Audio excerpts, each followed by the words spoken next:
akan coba untuk melakukan pengolahan data angin gitu ya, atau transformasi gelombang dari angin menjadi gelombang gitu menggunakan Hindcasting SPM 1984. Tapi pertama-tama teman-teman tentukan dulu lokasi studi teman-teman yang ingin dikaji gitu ya. Nah, misalkan di sini saya mengambil daerah ini, Desa Bedono. Ini kebetulan waktu itu TA saya juga di sini.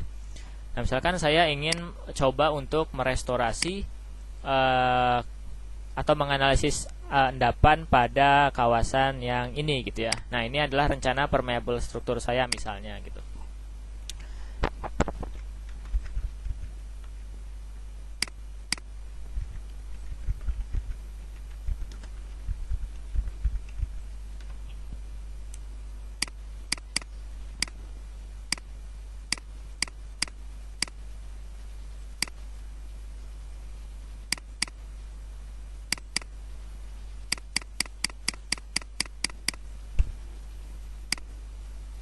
Nah, misalkan itu rencana permeable struktur saya. Lalu untuk domain modelnya itu saya merencanakan sebentar.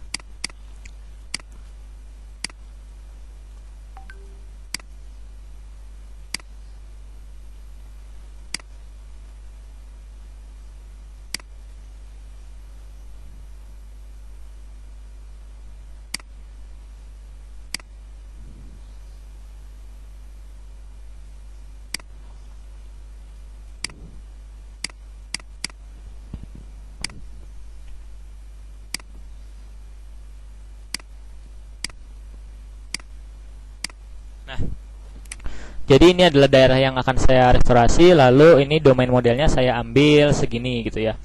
Jadi nanti di sini ceritanya tuh bakal ada pasang surut dan juga gelombang yang datang dari arah laut, lalu mereka membawa sedimen sehingga nanti sedimennya itu akan terendapkan pada daerah di belakang ini.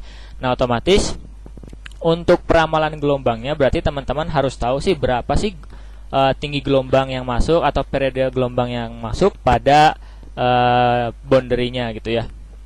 Nah, jadi nanti di sini bakal saya masukkan parameter gelombang dan sebagainya yang hasil perhitungan Hindcasting tersebut.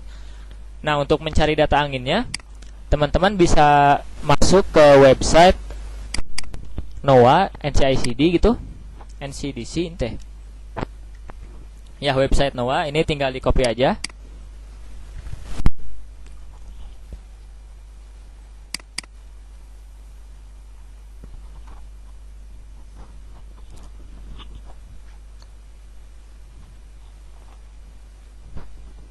Nah, jadi ini udah kebuka. Nah, teman-teman cari. Nah, ini misalkan lokasi studi saya. Sebentar.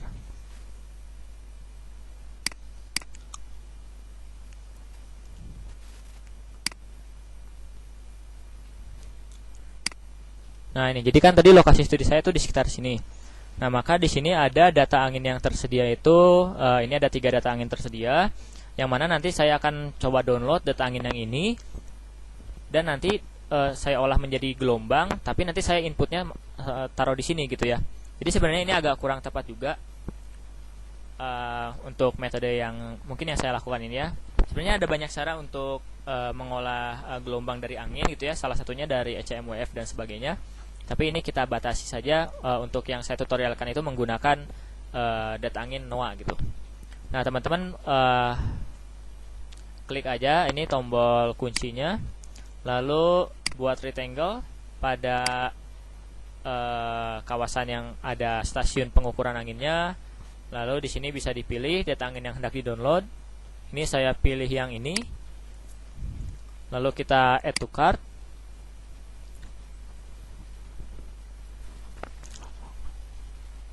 Nah, nanti ini bakal keluar bentuknya tuh kayak gini. Nah, di sini teman-teman tinggal show list atau tinggal centang aja data-data yang ingin teman-teman download. Di sini yang akan saya download itu yang pertama adalah data anginnya, wind observation-nya, lalu data elevasinya. Ya, mungkin saya cuman gunakan 2 itu ya, data angin dan juga elevasi pada koordinat yang saya download gitu. Lalu ini accept. Nah, di sini ada rentang waktu untuk di downloadnya gitu ya. Saya di sini coba download dari tahun 1985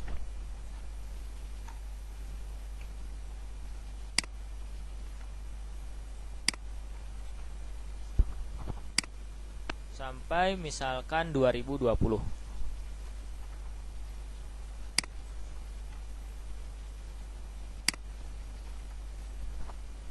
Nah, ini saya coba download dari tahun 1985 bulan Januari tanggal 1 sampai 2020 ke 2021.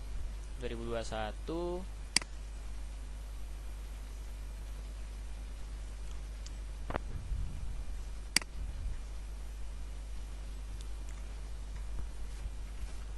Nah, 2021 sampai bulan 5 tuh Januari, Februari, Maret, April.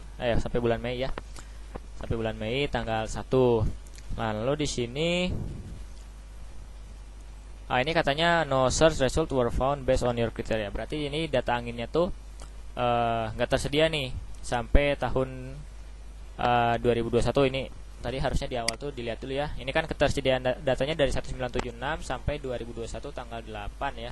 Ini harusnya sih bisa di-download sih.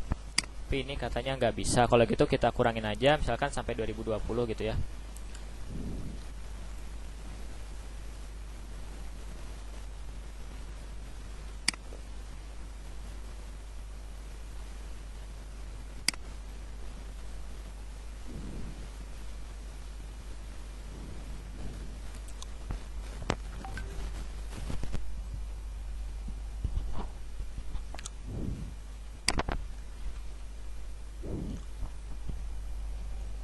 Wah, ini bisa ya ternyata.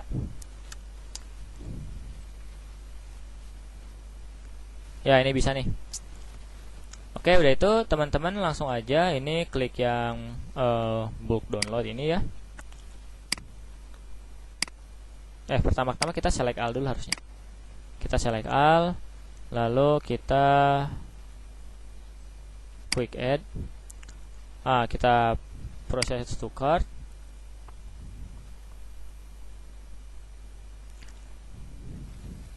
Nah, ya ini lalu di sini ada teman-teman masukkan email teman-teman lalu submit. Nah, ini katanya udah dikirim ke email. Kalau gitu sekarang kita buka email gitu ya.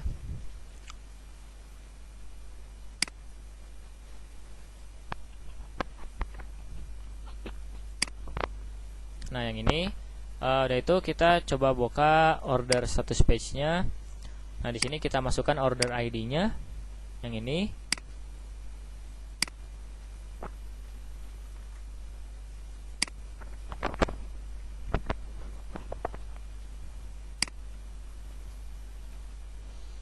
Nah, ini jadi data angin yang akan kita download tadi. Format CSV, ini ada bounding box. Ini ada data type-nya angin, lalu ini dari tahun 1985 hingga 2021. Lalu kita langsung download saja.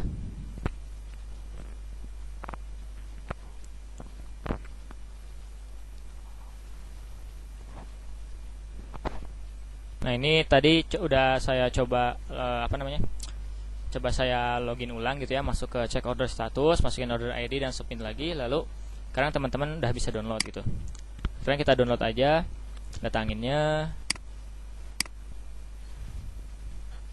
Sebenarnya tadi kita butuh data elevasinya ya gitu ya, tapi nggak tahu kenapa tadi nggak bisa di download.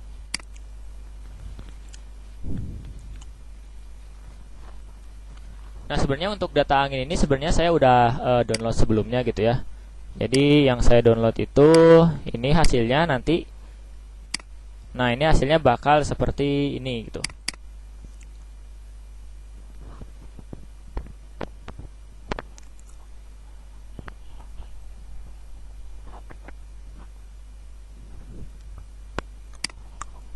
Nah, ini nanti teman-teman bakal dapat datanya formatnya seperti ini ya.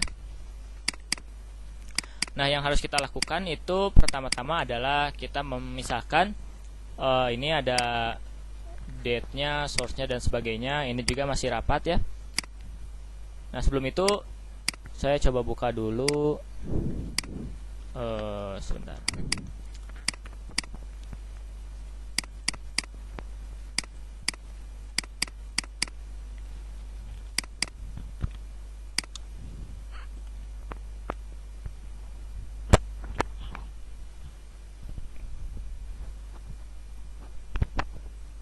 Nah, ini jadi udah kebuka Excelnya. Nah, kira-kira nanti teman-teman boleh aja gitu ya ngikutin template yang ada dari sini gitu. Nah, jadi data angin mentah ini nanti kita olah bentuknya itu menjadi kira-kira seperti ini. Nah, tadi harusnya yang keterangan elevasinya tuh nggak tahu kenapa nggak bisa di-download ya, tapi sebelumnya saya bisa download gitu ya. Nah, ini elevasi pada stasiun yang saya download itu di elevasi 3 meter di atas permukaan. Elevasi ya pokoknya elevasinya 3 meter gitu ya. Nah, lalu di sini ada kan di sini ada ini ya. Yang pertama tuh ini tuh apa namanya ya? ID ya, ID stasiun. Lalu ini adalah waktunya, date-nya. Nanti date-nya teman-teman buat aja jadi seperti ini gitu misalnya. Nah, jadi seperti ini. Lalu ini source-nya, sebenarnya ini source-nya nggak akan kepake gitu ya. Tapi ya kayaknya buat hiasan gitu ya. Nah, ini source-nya saya taruh aja di paling akhir gitu. Lalu ini ada report type. Ini juga saya kurang tahu ini maksudnya apa. Call sign juga nggak dipakai, quality control nggak dipakai. Nah, yang saya pakai itu nanti akhirnya yang ini.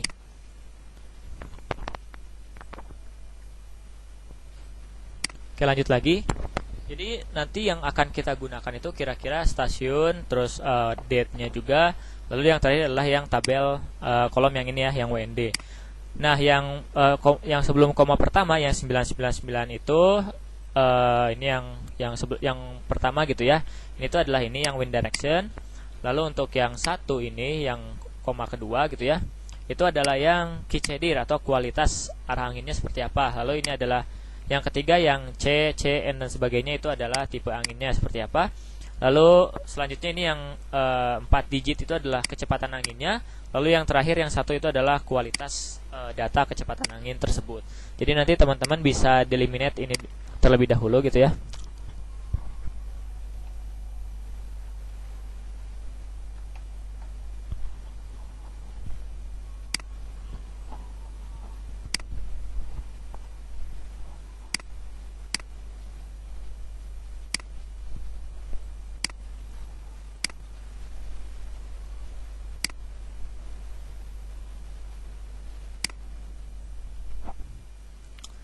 Nah, kira-kira seperti ini.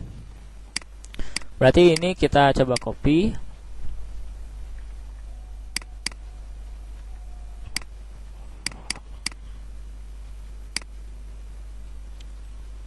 Nah, ya.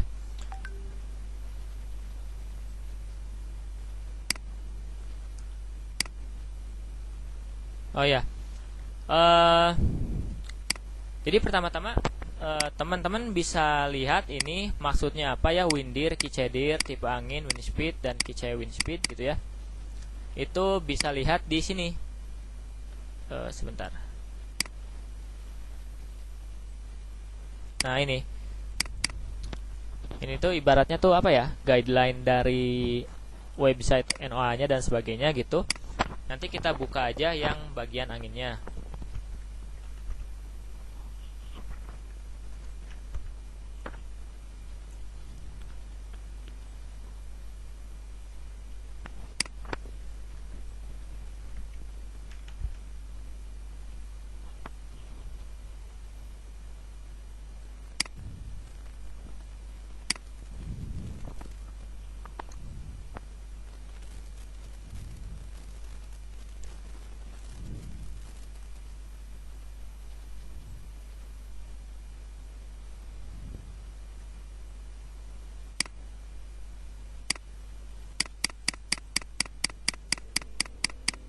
Nah, ini ya.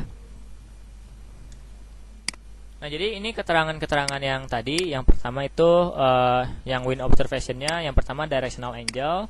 Yang ini. Lalu di sini ada observation type code-nya seperti apa. Yang ini kicedir. Lalu wind observation apa ini teh?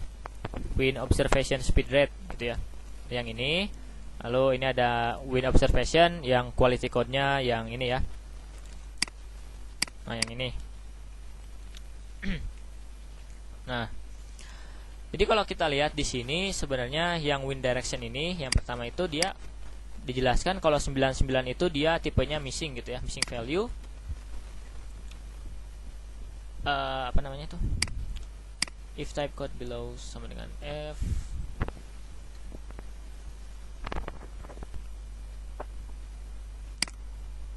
Ini aku juga kurang ngerti sih sebenarnya apa, tapi biasanya kalau yang 99 ini biasanya akhirnya aku nolkan aja gitu ya.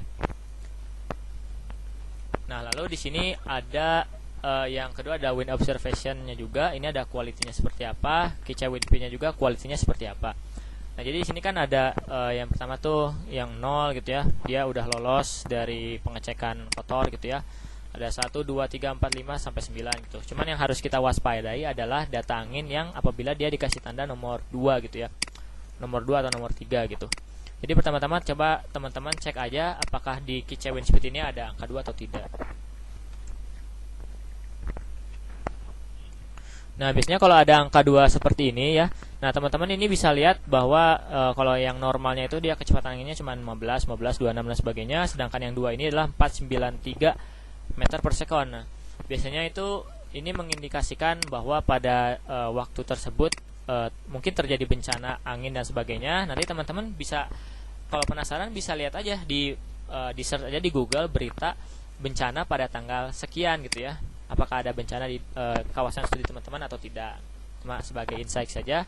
Jadi yang seperti ini baiknya kita perbaiki datanya dan kita nolkan gitu ya. Berarti yang nolkan tadi adalah yang ini satu, ini yang 99 juga biasanya saya nolkan, ini saya nolkan gitu ya, dan sebagainya. Nah, sehingga nanti akhirnya ya sudah data anginnya semuanya data angin normal gitu ya, nggak ada yang tiba-tiba ini juga yang 9 gini berarti nih.